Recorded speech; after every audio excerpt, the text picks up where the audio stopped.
Welcome to the Ad Nauseam podcast, where classical gourmands everywhere can finally get their fill. Join us for a delectable discussion of Greco-Roman civilization stretching from the Minoans and Mycenaeans through the Renaissance and right down to the present. And now, ladies and gentlemen, here are your hosts, Dr. David Noe and Dr. Jeff Winkle. Welcome, Ad Nauseam listeners, to episode 128. My name is Dr. David C. Noe. I'm here in the Vomitorium South, down in the hermetically sealed bunker, with my good friend and co-host, the fabulous Dr. Jeffrey T. Winkle. How are you, Jeff? I'm feeling good, especially now that you said fabulous. That's right. You're fabulous. I'm feeling fabulous tonight. All right. It's like a rainy, kind of a damp night out there in West Michigan. Rainy days and Mondays always get me down. Same here. Yeah. Exactly. As some singer once said. That's correct. Yeah. Was that Karen Carpenter? Well, I think it was the Carpenters. Oh, yes. right. Karen Carpenter, Yeah. Very, very good. Coming out with a pop reference. You're surprised, aren't you? I am surprised. All right. But it doesn't surprise me that I pegged you for a Karen Carpenter fan.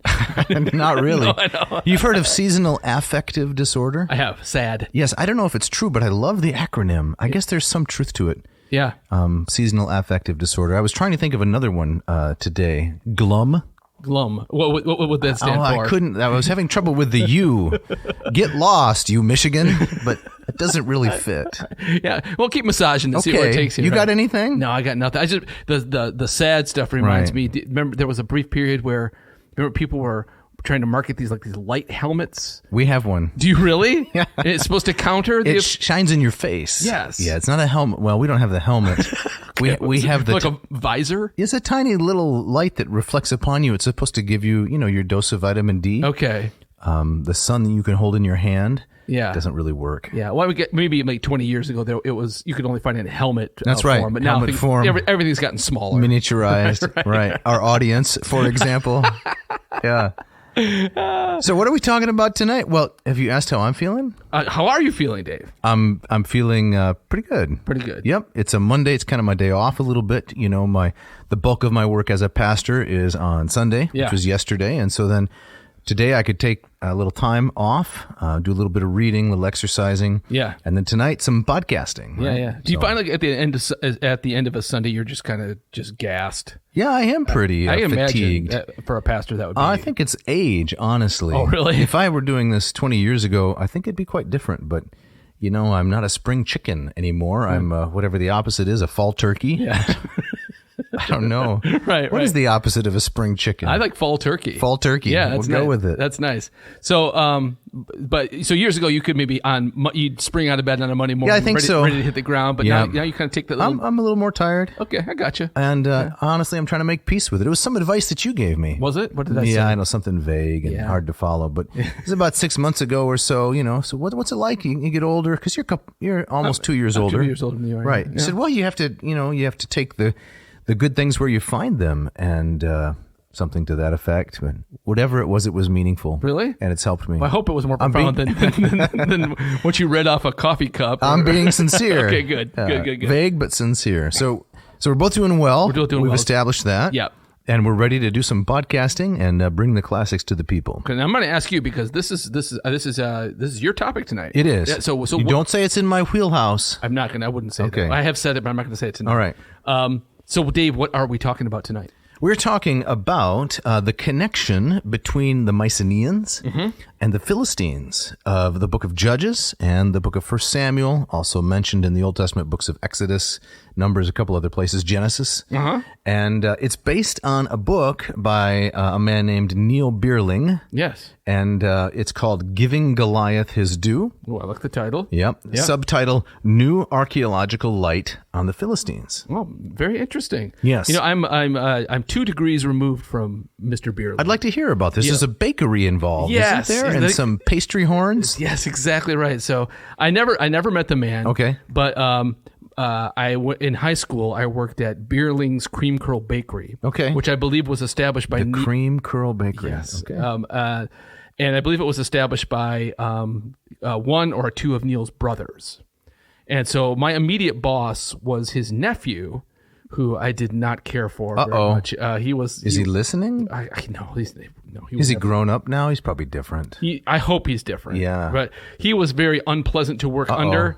But the one kind of pleasant thing I remember is that he would tell me stories about his uncle Neal, Right. and his archaeological digs. Yes. And I remember him talking about how he would work on these excavations, and there were the big fear were kind of nighttime thieves coming in and taking things, and so looting, and talking about having guards standing with Uzis surrounding the excavation pit so that nobody would walk away with his finds. That's pretty exciting. When how old were you then? I was 16. You're 16. That's pretty exciting. It kind of breaks up a little bit the monotony of filling cream curl horns. I remember it so vividly. I'm laughing at you. It was just standing on a line, rolling these things, and roll, and impressive. Yeah. Hourly wage, or were you just paid in cream curls? It was. One of the perks was as much as you can eat. Well, no, this was a Dutch bakery. I think you were allowed. You could have as many as you want. Not as much as you can eat, but you eat 2, and then they're keeping an eye on you. Right.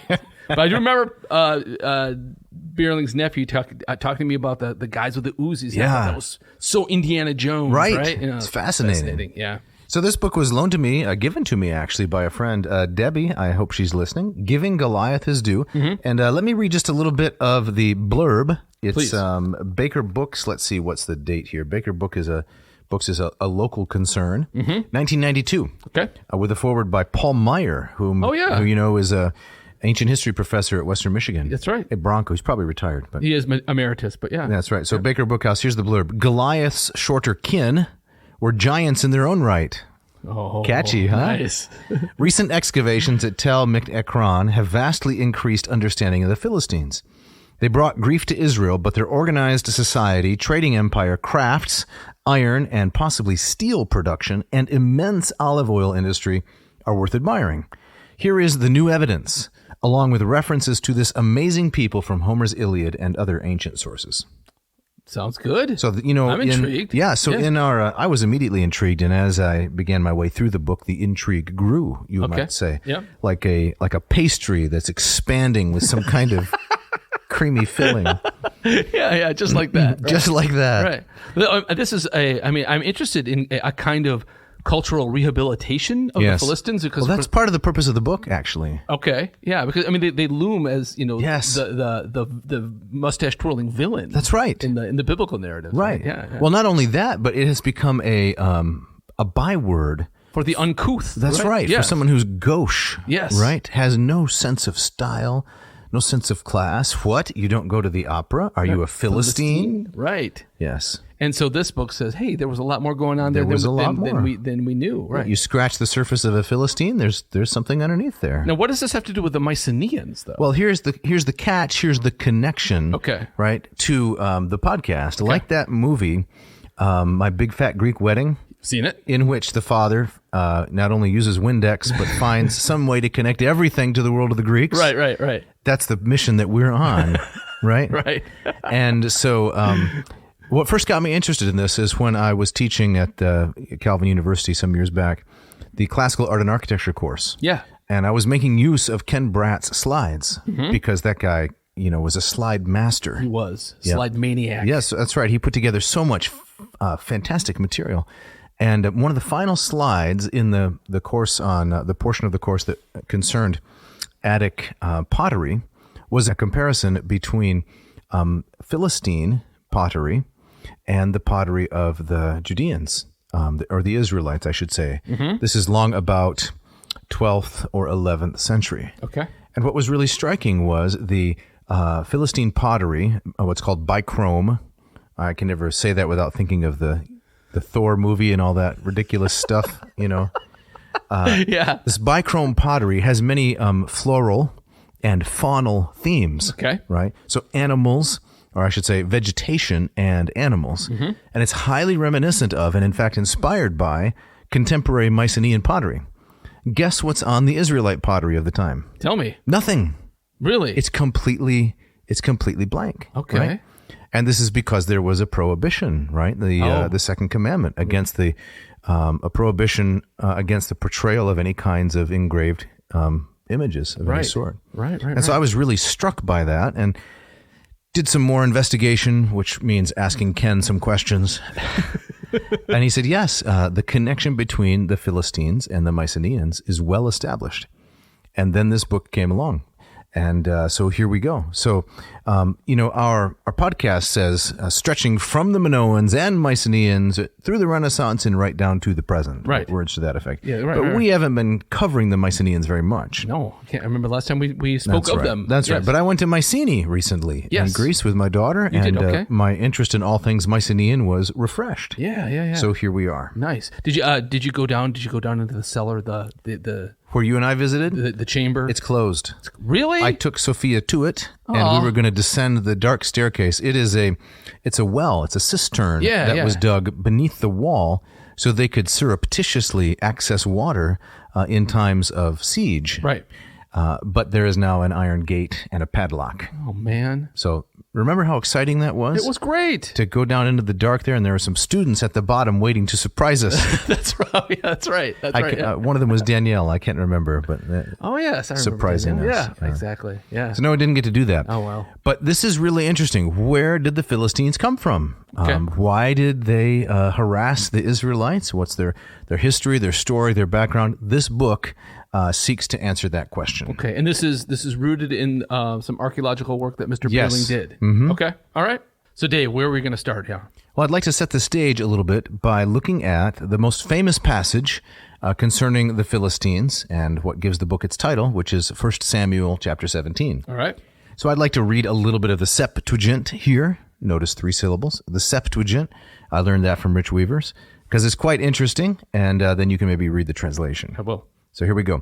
Kai sunagosin alafuloi tas parambolas auton eis polemon kai sunagontai eis sokoth tes judaias kai parambalusin ana meson sokoth kai ana meson azeka en effermem kai Saul kai hoi Andres Israel sunagontai kai parambalusin te koiladi autoi paratasuntai eis polemon ex enantias alafulon kai alafuloi histantai apitu ordrus entauthaka Israel histatai apitu ordrus entauthaka ho aulon ena mesan auton kai exelthen aner dunatos ectes parataxeos ton alafulon Goliath onoma auto ec gaith hupsos autu tesardrum pe kaon kai stithames kai perikephalia epites kephales autu kai thoraka halusidoton autos endectukos kai hostathmos tu thorokos autu penta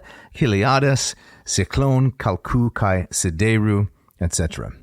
Nicely done. Thank you. I wanted to get to the end there because you heard the name Goliath, and then I wanted to mention a little bit of the Bronze Age and iron armor because this is really key to the whole argument. Okay. So can you read through, I don't know, was it verse 5, verse 6 maybe? Yeah. Sure. This is the NIV version. Now the Philistines gathered their forces for war and assembled at Succoth in Judah. They pitched camp at Ephes-dammim between Succoth and Azekah. Saul and the Israelites assembled and camped in the valley of Elah and drew up their battle line to meet the Philistines. The Philistines occupied one hill and the Israelites another, with a valley between them. A champion named Goliath, who was from Gath, came out of the Philistine camp. His height was 6 cubits in a span. Now, is that that's like I looked it up. It's a little over 9 feet. Okay, that's a big guy. Yep. All right. That is a big guy. He could start for the Lakers. Yes, absolutely. He had a bronze helmet on his head and wore a coat of scale armor of bronze weighing 5,000 shekels. On his legs he wore bronze greaves, and a bronze javelin was slung on his back. His spear shaft was like a weaver's rod, and its iron point weighed 600 shekels. His shield bearer went ahead of him. Now, what does that sound like to you? That sounds like a guy who can lift a lot of stuff. That's true. Yeah. But I mean, in terms of classical precedent and any kind of literature. It sounds very Homeric. There you go. Yes. Right. More Odyssean or Iliadic? Iliadic. Exactly. Right. It is like a scene taken directly from the Iliad. It is. Yeah. And this has always fascinated scholars. In fact, back into antiquity, there is a whole list of potential borrowings, so some of the early church fathers said, in Greco-Roman literature from biblical literature. We've talked about this before, right? Yeah. How it is that for apologetic reasons, when the Christians were being mocked by their pagan neighbors, you have all that biblical literature, but it isn't that impressive. The response of the apologists was, well, our stuff is original, and you just ripped us off. Right.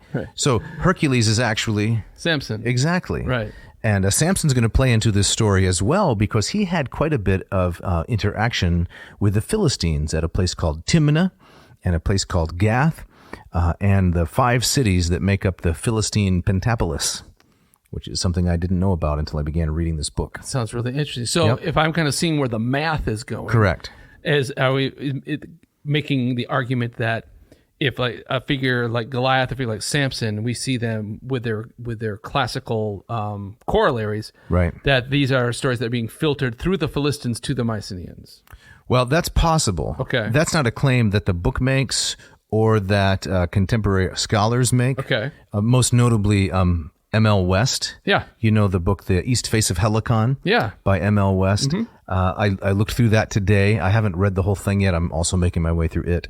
And I looked at the Samson-Heracles comparisons, and he doesn't want to commit to anything. Yeah. And I don't think there's any very clear trail. He comes down along the lines of, this is like Enkidu, this is a type. Samson, Heracles. It's the strongman archetype, exactly. Right. But my point with the early Christian apologists is that their response to the taunt, your stories are ridiculous and so forth, was, well, our stories are original. Yeah. And the story of Samson got turned into the story of Heracles and adopted by the Greeks. Yes. So that's always been, in the air and disputed. What's really interesting about this book and recent archaeology is that, leaving aside literary questions, it establishes without a doubt that the Philistines were Mycenaeans. And in fact, they were probably at Troy. Oh. And there's tremendous inscriptional evidence. There's a lot of evidence from Egyptian steles and so forth. Okay. There's a little bit of a Hittite evidence. It's a dense book, and so in this episode, we're going to kind of walk through it a little bit at a time and try to get some clarity, because to me, it's a fascinating topic, but it's complicated. Could you say a little bit more that when you make that claim, the Philistines were Mycenaeans? What do you mean by that? Because I think when a lot of people think Mycenaeans, those are Proto-Greek. They had their own Greek, Mycenaean inscriptions, such as they are, that we find the names of Zeus and Dionysus. How can the Philistines be Mycenaean? So, just what exactly do you mean by that? Well, to answer that question, we have to skip ahead really to the middle of the book a little bit. Okay. To the chapter entitled The Origins of the Philistines. Okay. So I'd like to read a little bit from page 69. Please. The names Achish, which is one of the places, and the persons, and Goliath are not Semitic names. Okay. Right, so they're not Semitic languages like Hebrew and Phoenician. And to continue, and parallels to these names may be found on Crete and in western Anatolia, western Turkey. The biblical Achish may have had the same name as the Dardanian Anchises, the father of Aeneas from the Troad. The Dardanians were also on the list by Ramses II, this is a pharaoh, contemporary, of the Hittite allies. Some sources, says Bierling, when discussing the origins of the Philistine names in the Bible, will mention the Luwian language. The Luwian language, according to extra-biblical material, was used in western Anatolia in the late Bronze Age, the end of which witnessed the movement of the Sea Peoples. Oh, the mysterious Sea Peoples. We got to talk about the Sea Peoples. Okay. That's right. Among the people who spoke Luwian were the Lycians, mentioned in ancient lists as Hittite allies, as Trojan allies, and later as one group among the Sea Peoples who invaded Egypt. Okay.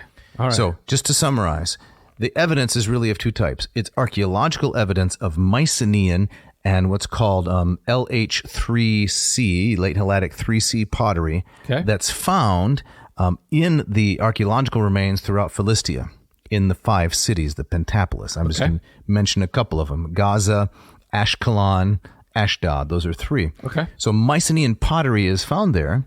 And then there are settlements on Crete that have Anatolian and other kinds of names that are similar to the Philistine names that are recorded in the Bible. Okay. So it's a highly circumstantial case. Yes. Because we have no Philistine literature. Right. There's no Philistine inscriptions. The closest that there is a little bit of an inscription on a bulla, a seal, right, that's used for sealing documents. A picture of a seated lyre player and what could possibly be some linear A script. Okay. The undeciphered stuff. Okay. I mean that linguistic evidence of the names I had never heard this before. I hadn't either. That strikes me as really persuasive on the face of it. Yes. Yeah. Yeah. One of the complicating factors, however, is that the Philistines, as they're presented in the scriptures, are more of an amalgam of different kinds of cultural practices. For example, in what you just read from 1 Samuel 17, we have a lot of elements that sound like it's straight out of the Iliad, right? Yes. He's got a spear like a weaver's loom. It's basically something Homer says. The tip of the spear is iron. He's got a cuirass, right? A breastplate. He's got a bronze helmet. He's got greaves, right? And the Septuagint word there is elknimedes, right? Same word that's used, well-greaved, in Homer. So that's how the translators of the Septuagint took that Hebrew word. He is, in other words, a Bronze Age warrior, but it also mentions scale armor. Yeah. And if you caught that little... I saw that, yeah. That little fact. And that's not a part of Homeric armor generally, that it's in scales, right? Right. So what seems to be the solution to this inconsistency is that when the Philistines, the Mycenaeans, when they entered that region, they quickly assimilated to the local peoples. So there were Canaanites living there, and east there eventually were Israelites. And so they took up a lot of the practices of the people around them. Yeah. So their culture became, I mean, not in a moral sense, but diluted. Yeah. So you can't compare it exactly to Mycenaean stuff. Yeah, that is really interesting. You know, I've always said if you're going to bother to be grieved, you might as well be well grieved, right? How long were you holding on to that? But I mean, to extend the point of the the straight out of the Iliad, in the action that follows, where Goliath says, "Hey, let's settle this one champion against another." I mean, that's Menelaus versus Paris, right? Right. That's so. Why bother have the armies clash? Let's just have the That's duel correct. settle the whole the thing. Duomachia. That's Homeric. That's right. Yeah. And there's even more to that. It's the notion of the man in the middle, right?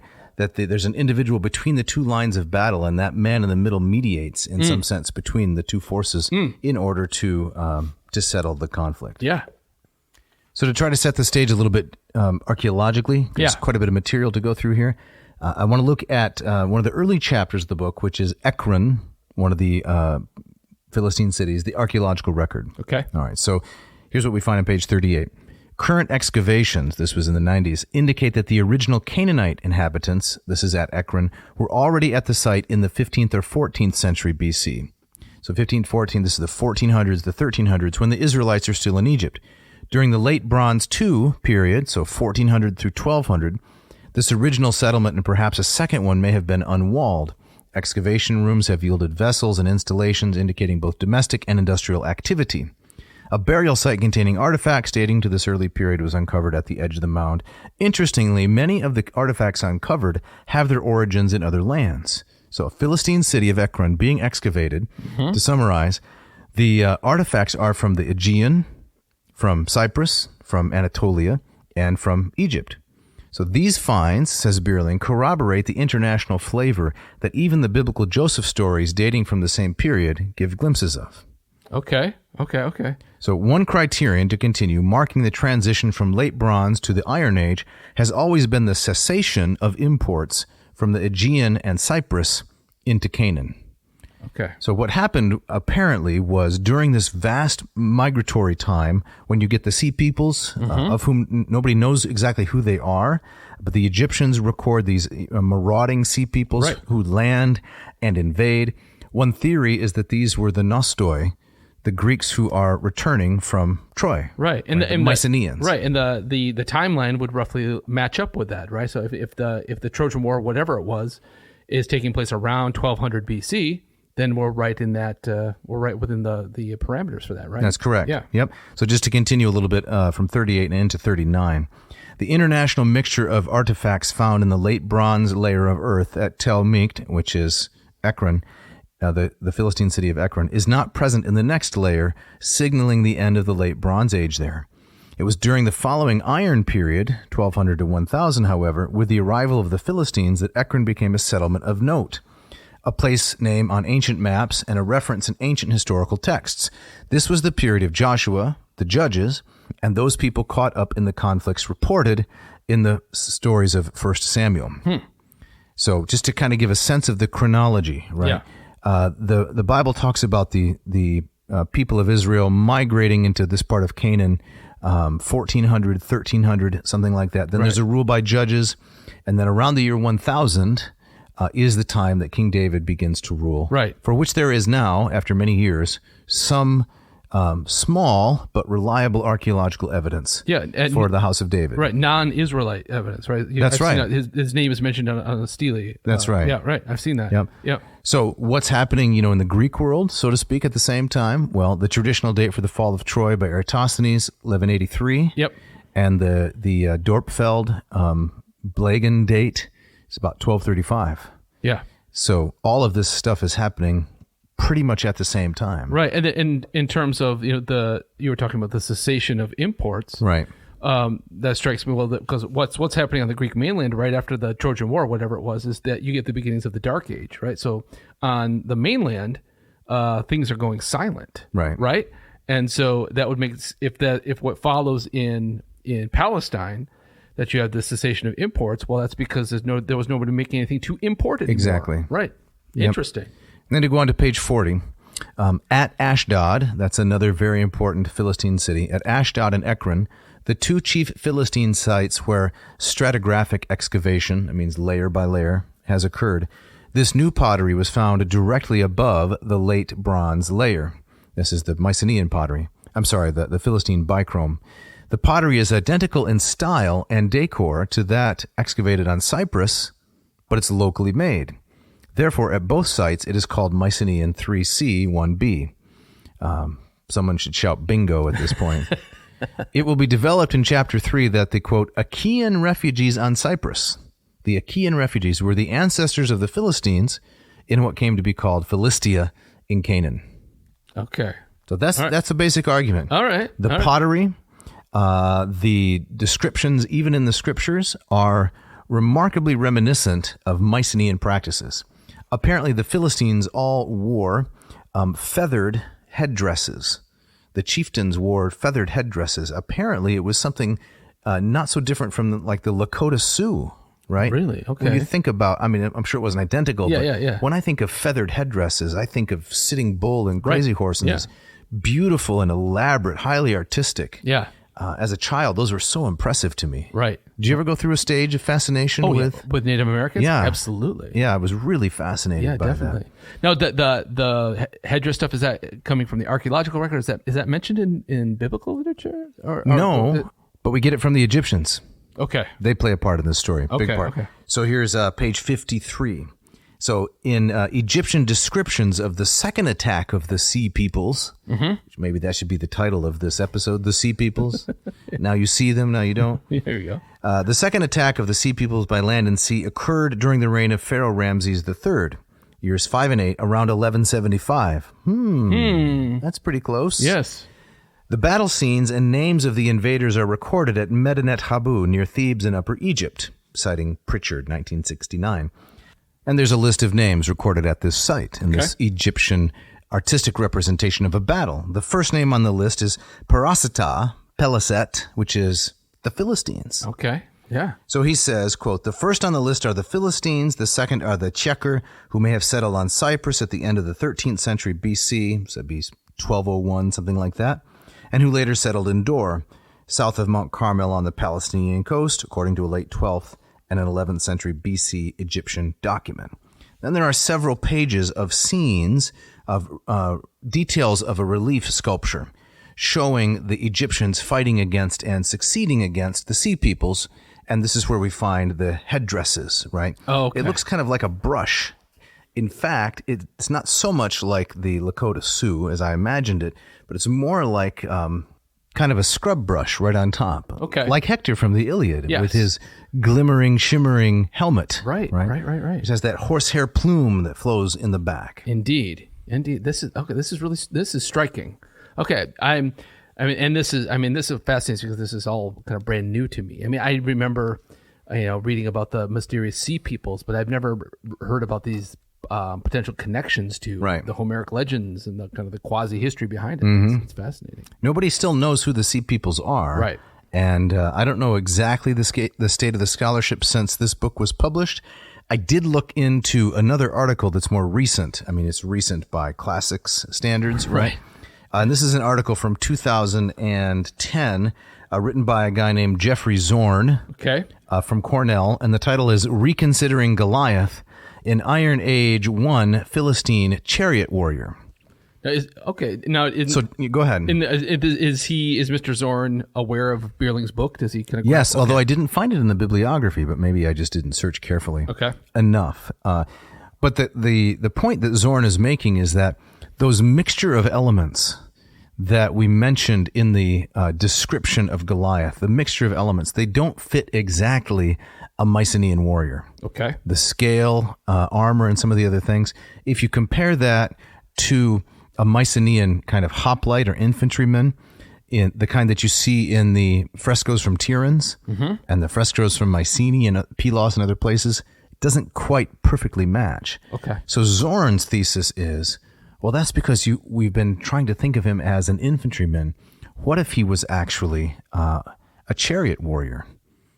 Okay. That would explain the mix of elements. Okay. All right. That plus the Philistines adopting local practices. Okay. All right. Okay. So that would explain what exactly, just the different combination of what he's wearing? Yes. Okay. Yes. All right, Dave. So we've looked at the pottery connection, right? The Egyptians talking about the sea peoples, right? What other evidence is there that bringing the Mycenaeans and the Philistines together? Right. Well, there was the lists of names on Crete and on Cyprus. There's the Kaftor or the Kaftorim, which are mentioned in the account of King David. The Kaftorim were part of David's special bodyguard, and they seem to have been Cretans, or perhaps from Cyprus. Really? No matter what the case is, they're not Semitic peoples. Okay. They're not from that part of the world. They're from the Aegean or the Dodecanese, maybe off the west coast of Anatolia. So there's a lot more going on in terms of the movement of peoples than one would think. One of the early comments in the book is that 50, 60 years ago, no one would have read the Old Testament and tried to compare it to Mycenaean and Minoan archaeology and tried to find connections. Right. But so much has been discovered since that time that connects all these people groups. There's far more movement than we ever realized. Right. And it strikes me as you're talking as well as that making maybe one of these geography as destiny arguments is that the Philistine is coastal. Right. So they would have much more, cross-cultural exchange with these other peoples than in more inland people like the Israelites would. That's right. And so maybe it's one of the reasons, just broadly speaking, we see a lot more kind of their culture as a hodgepodge. That's correct. And in the Israelite culture as being more monolithic. Exactly. Yeah. Before we look at some of that other evidence, I just wanted to mention this. It's a little earlier in the book. It's about how important Ekron was, one of these Philistine cities, a little bit after this time. So this is from page 45. The end of the 8th century, so this getting out of the Greek Dark Age, through the 7th century BC was the period during which Ekron developed its reputation as a producer of olive oil. 20th century engineers have estimated, based on the number of installations uncovered, these are olive oil presses and such, that Ekron's olive oil production could have been upwards of 1,000 tons or 290,000 gallons in a season. Wow. This would equal 20% of Israel's olive oil production for export today in 1991. So this was massive. That's incredible. So whoever was living, the Philistines of Ekron in the 8th and 7th centuries, massively productive and prosperous. Right. Now it's all, disputed territory between Israel and the Palestinians and, buried well underneath the sand. Right. But at one time it was hugely successful and commercially profitable. Right, so there's some counter evidence to the way we use the term Philistine. There you go, right in there. A derogatory sense. Nice. Right? Yeah. So let's go back to the feathered headdresses. Yeah. We'll talk about a couple other pieces of evidence, and then we have a big surprise coming up after the break. Excellent. All right, so this is page 59. The feathered headdresses we were talking about, according to Herodotus and a late Assyrian text, are typical of Caria and Lycia, western Turkey, during the Bronze Age. Later, the same style of headdress is also worn by Ionian and Carian warriors in an Assyrian relief, and by a Lycian contingent in Xerxes' fleet. Herodotus states that the Greeks are indebted to them, the Carians, for 3 inventions: fitting crests on helmets, putting devices on shields, and making shields with handles. The Iliad, however, does not describe a feathered helmet similar to that of the Sea Peoples, though it does describe various other types of helmets. The feathered headdresses, here's the good part, also appear on a ceramic anthropoid coffin. anthropoid, right, human shaped, uncovered at Beth Shean in Israel. The coffin dates to approximately 1040 BC, roughly the time of King Saul's reign and his death in the area by Philistine hands. According to 1 Samuel chapter 31, Saul's body was hung by the Philistines at Beth Shean. Anthropoid coffins have been found at other sites associated with Egyptian rule in both Egypt and Canaan. In addition, feathered headdresses appear on Sea People warriors pictured on a 12th century ivory game box and on a conical seal from Cyprus. The distinctive feathered headdress clearly seems to belong to the Sea Peoples, the Philistines in particular. Now, in this particular chapter right here, there's an image of this anthropoid coffin. So it's a coffin shaped like a human being. It looks kind of like, do you remember that toy, the Weeble Wobbles? Yes. And when you showed me the pictures, the first thing I thought, it's a Weeble Wobble. You did? Yes. Yeah. So they weeble and they wobble. But they don't fall down. But they can't fall down. Right. Because they're kind of a weighted bottom. Yes, exactly. Right? They're shaped like an egg. Yeah, it would be pretty convenient, frankly. Yeah. But there's a picture of the anthropoid coffin. And Jeff, what does this look like? It is the so-called Mask of Agamemnon. Yes, it is crazy how similar they are. It's a dead ringer. It is. The ears, the eyes, the nose. The almondic eyes, right? Yes. And where does that date from? Did it say? 1040. Okay. So this is, if the Mask of Agamemnon is legit, we covered this right in our episode Schliemann, right? I think. If it's legit, it probably dates to around 1400. Yes. That's the best guess. But they still were using this style a little bit later. When I was in Athens recently and we went to the archaeological museum, you walk in and there it is, glaring at you front and center. Exactly. Right? Yeah. And my daughter said, "Hey, that's the Mask of Agamemnon." Oh man, that must have been a proud moment. Oh boy, that just warmed my heart. That warmed my. She recognized that. Yeah. It's it's important. Yes. So it's a dead ringer. It's unbelievable. It is incredible. Yep. So coincidence? It can't be. No, it can't. It cannot be. Yeah, I guess maybe when you're kind of soaked in this stuff, you kind of see what you want to see. But, right. But I think if you were to put those two side by side, right, it's the same template. Shockingly similar. Shockingly similar. Yep. Definitely a template or a type, not the work of an. I mean, clearly the work of an individual artist. Yeah. But not an individual artist coming up with the presentation from his own imagination. Right. But working to a well received and preconceived pattern. Exactly. I mean, I'd never point to say that and say that was our one piece of evidence. This is proof of a connection. But when you set it alongside all of these other things, that's right. It builds the epigraphic evidence, the pottery evidence, the ceramic evidence. It's really quite overwhelming. Yeah. One final item is that some of these things were found in what are called chamber tombs. Now, every different people group buries their dead in a different way. We talk about death a lot on this podcast. Yes, we do. Yeah. And so chamber tombs are a standard Mycenaean burial method. Yeah. And the Philistines used it too. Yeah. Incredible. Yep. Right. So, Jeff, here's where you have to insert something that's a little bit incongruous, but introduces the advertisements. Well, the advertisements. Speaking of cultures burying their dead in various ways, it's time for the ads.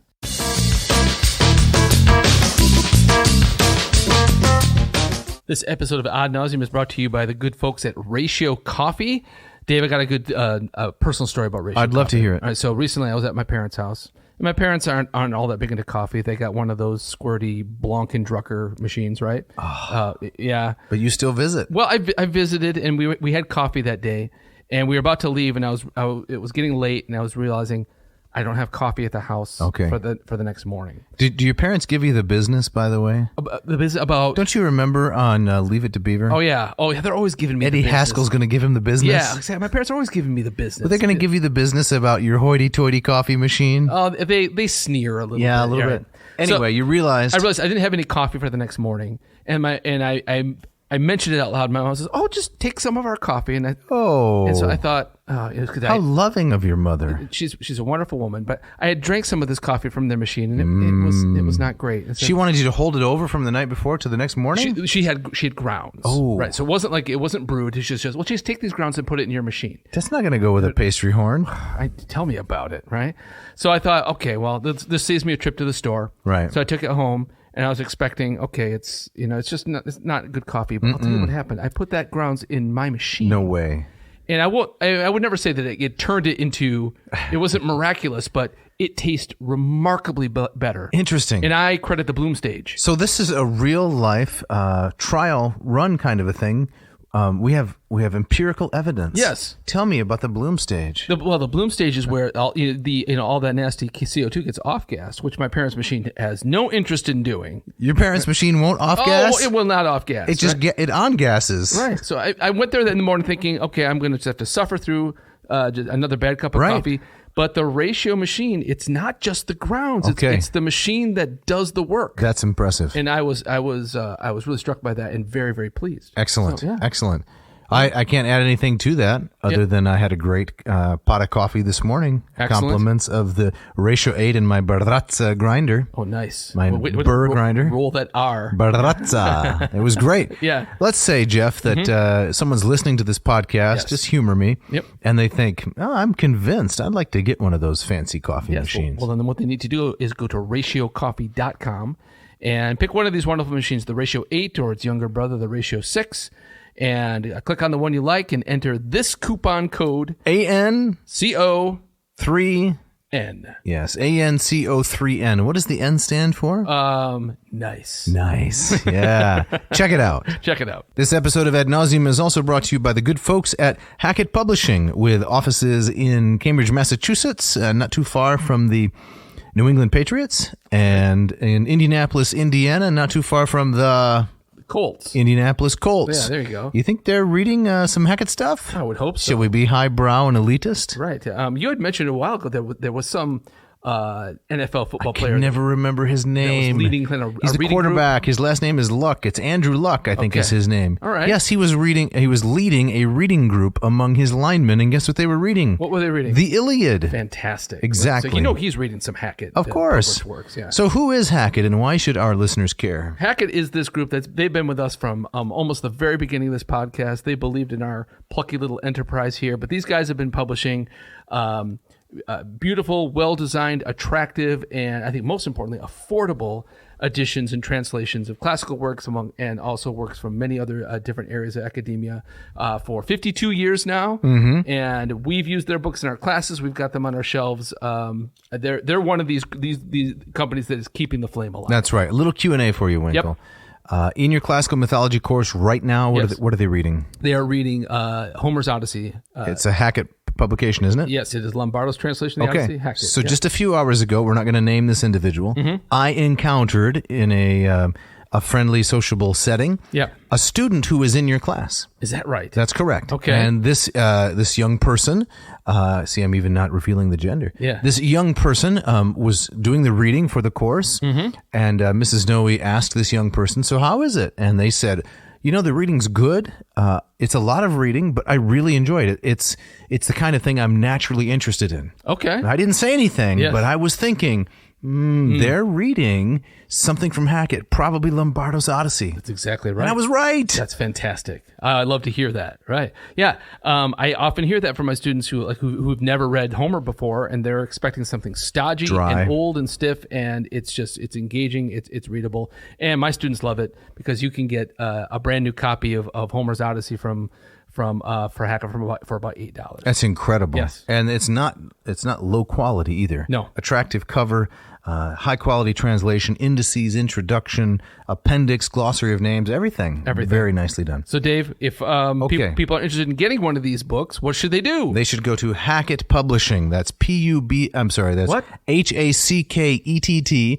HackettPublishing.com. Peruse the aisles, pick out some titles, drop them into your little grocery satchel, and then at checkout, enter this coupon code. Yes, AN2023. And what does that get them, Jeff? That will get them two wonderful things, 20% off their entire order and free shipping. Check it out.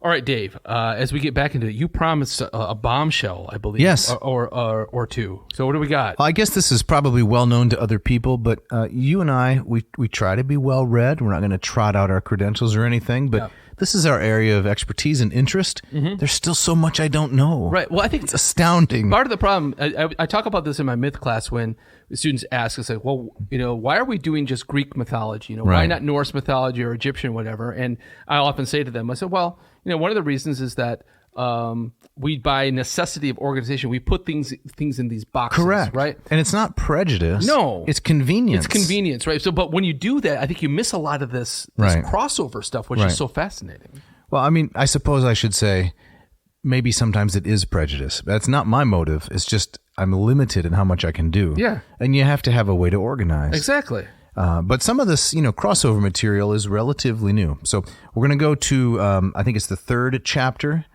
page 71. We've been here before, but this is the origins of the Philistines. Okay. So I need to read a fairly lengthy quote. So, maybe get your cup of coffee out of your ratio 8. Find a nice place to sit down. Don't turn the lights down too low. No. Someone said recently my voice is very soothing. Oh, nice. I didn't like that, especially. No, it's okay. Okay. If my voice puts you to sleep, I've done my work. All right. So, page 71. It is known from Egyptian records that the attacks on the Egyptians by the sea peoples from the Aegean occurred during the second half of the 13th century. Okay. So it's 1250 to 1200. So right? that's, again, Trojan War Fall era. of Troy. Yep. Yeah.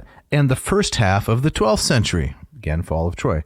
Again, in the Bible, this is the period of the Judges, which ends with Samuel in the 11th century. Our examination of the Bible thus far has concentrated on specific verses and words which have helped answer our questions about who the Philistines were and where they came from. Now, we didn't cover a lot of that evidence. You can look it up. You can use any kind of concordance. But I was surprised at how often the Philistines are mentioned, how it's there's one mention in Genesis, how it's then somewhat late, and then they just fall off the map altogether. Okay, that was interesting. I didn't know that. But to continue the quote, the Bible also contains a story which can be used to examine the relationship between the Philistines, the Aegean, and western Anatolia, and even suggests that some of the Philistine forebears may have been Mycenaean Greeks present on the plains of Troy in that classic battle for Troy between the Achaeans and the Trojans in the second half of the 13th century BC. Everyone still awake? All right. 1 Samuel chapters 4 through 6 records the capture of the Ark of the Covenant by the Philistines due to the incorrect assumption on the part of the Israelites that taking the Ark into battle guaranteed the presence of God on their side. You remember the story, yes. right? They say, well, we're going to go fight against the Philistines. Let's get the Ark. Right. And so they treat it like a totem, and they take it into battle, but because they're not really honoring God, he doesn't, let them use this box as a magic tool, and they lose. Yeah. So it's very different from that scene at the end of the first Raiders of the Lost Ark. Do you remember that? Oh, yeah, of course. Can you describe it a little bit? Are you talking about when they open it up? Yes, and there's that terrible 1980s animation kind of. Exactly. So with the Nazis, they're all dressed up, looking like they're conducting some sort of Jewish ritual. Yes. But then they open up the top of the ark, and out comes some kind of avenging angel, which kind of sends lightning through everybody who has their eyes open. Right. Right. And kills them all. Yes. So no magic power if you read 1 Samuel chapters 4 through 6. The Lord God of Israel caused great consternation, to continue the quote, and death by means of a plague among the Philistines while the ark was in their hands. And so the Philistine lords joined together to plan how to return the ark to Israel. It's almost comic, right? They defeat the Israelites, they take the ark, but wherever they take the device, they have a plague, and they keep dying. Right. There's that famous part about it being placed in the temple of their god Dagon. Yes. And we'll talk about that a little bit later. But to continue, the ritual used by the Philistines to return the ark in 1 Samuel 6 has an older and parallel account in the Iliad, Book 1. Now, to say that it's older is somewhat questionable. Right. Well, I mean, when you're dealing with, both of these things surely stemmed from oral accounts first, right? I think so. Yeah, and when you do that, it's undateable. Well, so there's several different schools of thought, right? So I believe in the inspiration of the Scriptures, and so I think that the Holy Spirit was inspiring the account. But of course, I still think someone wrote it down, and this account may have been first handed from person to person orally, like you said, preserved, and then written down. I think the majority of the scholarship thinks the story is late. The more conservative scholarship, to which I subscribe, think that the story was written down early, But then there's also the possibility that it was edited later on. However, the writing down of the Iliad, right, is 780 at earliest, Right. which is almost 500 years after the events.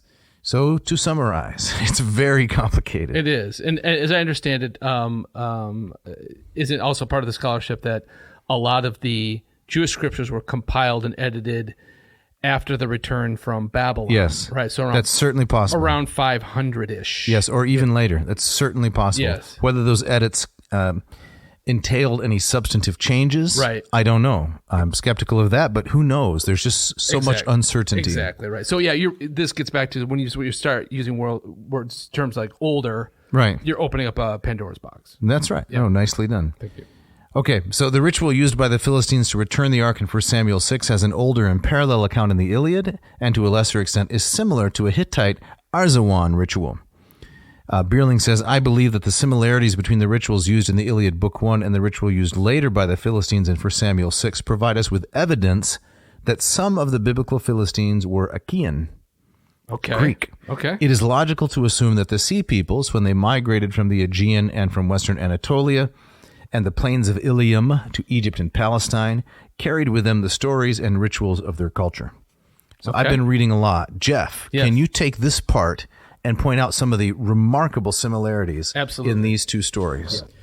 All right, so I'm going to read it as Bierling has it laid out here. And so the parallel texts are 1 Samuel 5 and 6, which is the story of the Philistines holding the Ark of the Covenant captured as a trophy, and paralleled with a scene from Book 1 of the Iliad, where the Achaeans are holding Chryses, the daughter of the priest of Apollo, Chryseis, the daughter of Chryses. Yes. And so, how do you think should I just read just one? Maybe there's two columns, right? Yes. So maybe just read one from the left column, which is the 1 Samuel, is it Yes. not? And then one from the right column. And then kind of just go back and forth? Exactly, because I think that has the greatest impact in terms of the tremendous similarities. Agreed. Okay, so starting here with 1 Samuel. The Philistines hold the Ark of God, a trophy of war. Iliad. The Achaeans hold the daughter of Chryses, a priest of Apollo Smintheus. Okay, so they both have trophies. Some prize. Yep. 1 Samuel. Yahweh sends a deadly plague upon the Philistines as a penalty. Iliad. With his arrows, Apollo inflicts a deadly plague on the Achaeans. 1 Samuel. An assembly of the people and the Philistine chiefs is called in each city. Iliad. An assembly of the troops and chiefs is also called. 1 Samuel. The Philistines call for the priests and diviners. Iliad. The Achaeans call for a prophet or priest or even an interpreter of dreams. Calchas, right? Yeah, that's is his name. Yes. 1 Samuel. They determine that the ark must be returned with guilt offerings. And in the Iliad, the Greeks determined that the daughter must be returned with holy offerings. 1 Samuel, gold models are made of the tumors and mice and rats. This is so interesting. Yeah, so the tumors are the tumors that were occurring on the people as a result of the plague. Yes, kind of the bubonic. Exactly what it is. That's what Bierling says. Are you reading ahead? No, I'm not. It's a bubonic plague. Yeah. And then to compare that with the Iliad, Apollo here is called, and I believe this is the only place in the corpus where he's called Smintheus. He's the mouse god, the god of the plague. Well, it means smiter of mice. You look in any, I mean, you probably knew that, but you look in any kind of a commentary on that passage, like the Alan Rogers Benner text. I remember this so clearly, looking up, what does Smintheus mean? I wish I knew what that means. It means he who hits mice. I thought, what in the world? That's crazy. Mouse smacker. Right. Smacker o' mice. Wow. But apparently it is he who wards off bubonic plague by destroying the rodents who carry it. Yeah. Carrying on. 1 Samuel, the oxen carrying the ark and the offerings are driven toward the land of the enemy. In the Iliad, the oxen for the offering are placed on board a ship because Chryses lives on an island. That's right. And of course, Odysseus is put in charge of that ship. He's the captain. That's right. To deliver the oxen to Chryses. Yeah. 1 Samuel, the Philistine chiefs follow the ark. In the Iliad, a chief and a select crew are chosen to accompany the daughter. And then finally, in 1 Samuel, upon arrival, the oxen are sacrificed. And in the Iliad, upon arrival, the oxen are sacrificed. That's the last element in the comparison. That is extraordinary. It is. Right? It is. And that cannot be coincidental. No. And the way that I understand it, I think the way that Bierling understands it and wants us to take it, is that he's not suggesting that the Iliad account was inspired by the account in 1 Samuel 4-6. Right. He's not suggesting that the vice versa is true, that the Samuel account was inspired by the Iliad. Mm-hmm. He is suggesting that in the Iliad we have a record of how the Mycenaeans responded to a plague and some kind of threat to the health of the community. Yeah. And because the Philistines are descended from the Mycenaeans, we have the very same kind of ritual described in 1 Samuel 4. Right. It would stand to reason that they would follow the same kind of script for Yes. dealing with a similar kind of problem. It's incredible, isn't it? Yeah. And so they made models of the tumors and of the mice out of gold Yes. as an offering. Right. And then the Philistines, they can't get rid of the ark fast enough. Yeah. Give it back to the Israelites because look at what it's doing to us. Right. I found that I always found that scene kind of unintentionally kind of comic. Right. They can't get rid of it fast enough. Right. Yeah. Now you are you're teaching world religions, right? I am. And this could potentially be called comparative religion, Yeah. I suppose. Sure. How does one, Jeff? Here's a heavy question. Yeah. How does one do this kind of thing without trafficking in syncretism? Right. Combining ideas from different religions that are similar as though they're identical? It's a tough question. It is a tough question. I mean, I guess my counter question would be, well, why not simply resort to syncretism? Well, because I believe in objective truth. Yes. And I don't believe that all religions are equal. No. Okay. But I think invariably, I think all religions borrow and crib and cut and paste from other religions. Right? I don't know if that's true. All religions do so? Sure. Absolutely. I don't know if that's true. Maybe in this particular instance, if Philistines are Mycenaeans, Yes. then they're not borrowing from another religion. They're just employing their own religion in a different place. Well, So we could avoid the syncretism question altogether. I think syncretism is inevitable. I don't know. I don't think these things descend in a kind of bubble wrap purity. I think it's always going to be influenced by the culture around it, right? I think in negative ways. not necessarily. I think that if you think about, and this doesn't, just to look at like early Christian history, Right. and this has nothing to do with gospel or biblical literature. But even things like, why is Christmas December 25? Okay. That's borrowed from a pagan predecessor, right? From Mithras or from the Saturnalia. Right? Okay. So these things kind of, I think, inevitably creep in, or even the term Easter. Okay. Is borrowed it's a Middle Eastern spring resurrection festival word. Fair. So I think those kinds of things just kind of, they creep into kind of all religions, and that says nothing about, to me, that's a dilution of the truth of these things. It's just inevitable from the mingling of cultures. Okay. That's fair. All right. Well, let me tell you, put my cards on the table, tell you Okay. exactly what I'm thinking. All right.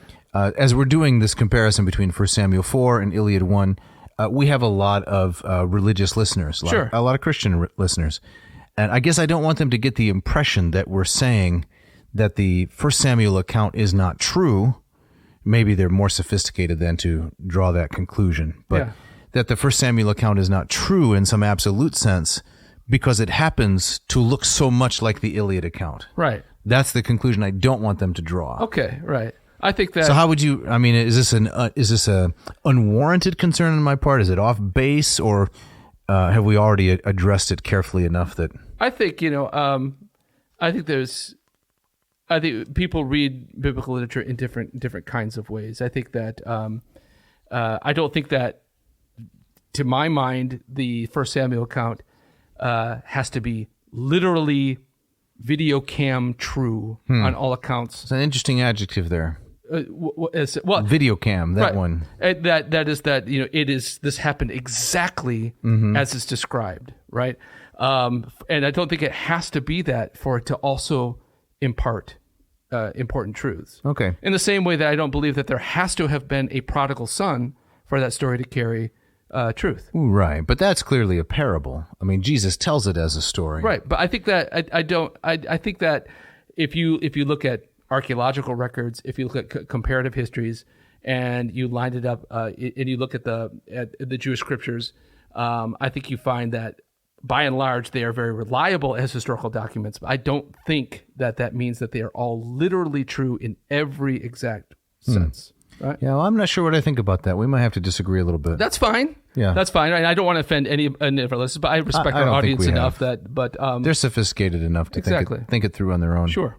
All right. Well, Jeff, this seems like a good point to a good spot to kind of start to wind down. Yes, I believe that our phrase is we are up against it. We are up against it. All right. Right. Yep. Okay, but Dave, there's a lot more here. Yes. Right? So where are we going to go with? We're going to extend this till next time, right? Giving Goliath his due, part 2. Excellent. His doer. So next time we're going to talk about wrapping up the origins of the Philistines.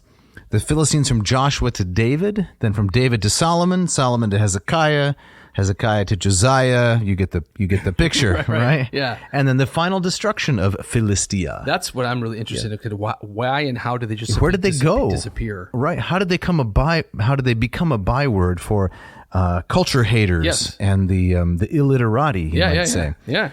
So that's going to be the second part of this very fascinating book. But Jeff, we do have to get out of here, don't we? We do, but not before, Dave, you tell us a little bit about the Moss Method and LLPSI. Okay, a very little bit. So Moss Method is a program I've developed for studying Greek. It takes you from neophyte to erudite. That's correct. So if you know little or no Greek, I can teach you a lot more. I've been studying and teaching Greek for, oh my goodness, more than 30 years now. Man. That's a long time. And I've developed this program, which is self-paced, expert, and accessible. Go to mossmethod.com. As I've said before, I think this is kind of my new phrase. There might be a better program. I don't know for sure, but I'm very confident there is not a better value. Excellent. And so we get together, we study Greek on Fridays, a 1-hour Zoom call per week. And it's a rich amount of material. Excellent. And how about if somebody wanted to learn Latin? Correct. Well, I have some folks signing up for my Latin course. It's based on Hans Orberg's Lingua Latina per se illustrata, Familia Romana. And Unit 1 is done. I'm working on Unit 2. It's been a little bit slow. I got so many other things to do. But the first 9 chapters of Orberg's book, I'm teaching it to 4 students in a studio audience kind of setting. And you can watch as these other students learn. You can learn from their successes and their mistakes. Again, it's a comprehensive program, reading Latin, writing Latin, speaking Latin, and very affordable. Excellent. So go to latinperdiem.com and check it out. Excellent. All right, Dave. We also got to thank some people before we get out here. Mishka, our engineer, as always, putting this together in record time. Yes, she's been working for me, working for us for 3 years now. It's incredible. Isn't that amazing? We just passed our 3-year mark. Yes, we did. A couple weeks ago. That's right. And Mishka had no idea she would be engineering a podcast when I hired her, and she's doing great work. She does great work. We're so thankful. Scott and Ken, the blistering guitar work and the really fun pop sensibilities. Johnny Pop. You like that? I do like it a lot. Yep. Great stuff.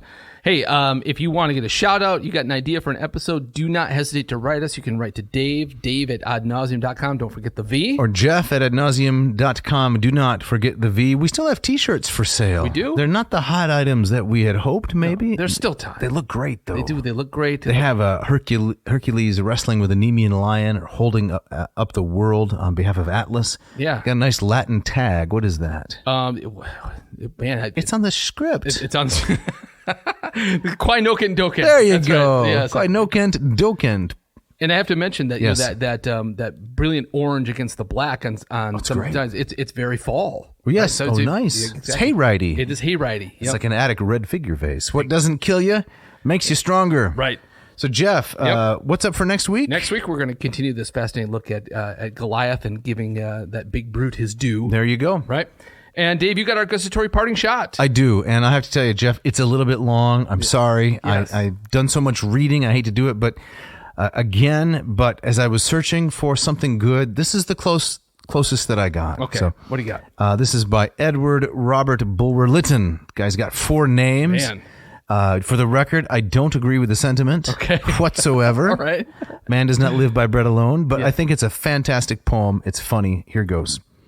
We may live without poetry, music, and art. We may live without conscience and live without heart. We may live without friends. We may live without books. But civilized man cannot live without cooks. He may live without books. What is knowledge but grieving? He may live without hope. What is hope but deceiving? He may live without love. What is passion but pining? But where is the man that can live without dining? Very nice. It's a little like Seuss, isn't it? It does seem kind of rhythm. Yeah, right. Yeah. Thanks for listening. Thanks.